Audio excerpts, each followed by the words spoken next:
మత్తయి శుభవార్త 1వ అధ్యాయము 16వ వచనము. మరియమ్మ భర్తయగు యోసేపు యాకోబునకు జన్మించెను. మరియమ్మకు క్రీస్తు అనబడు యేసు జన్మించెను.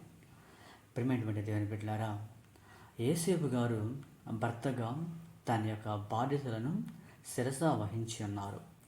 కుటుంబాన్ని పోషించడానికి వడ్రంగి పని చేసి ఉన్నారు.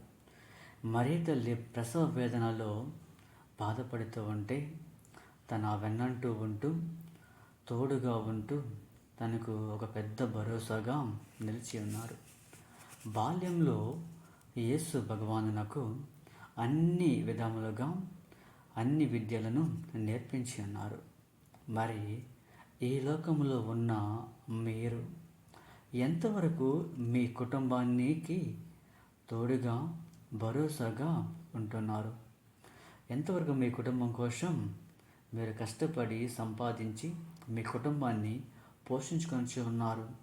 ఒకసారి ఆత్మ పరిశీలన చేసుకోనండి ప్రియమైనటువంటి దేవుని బిడ్డలారా.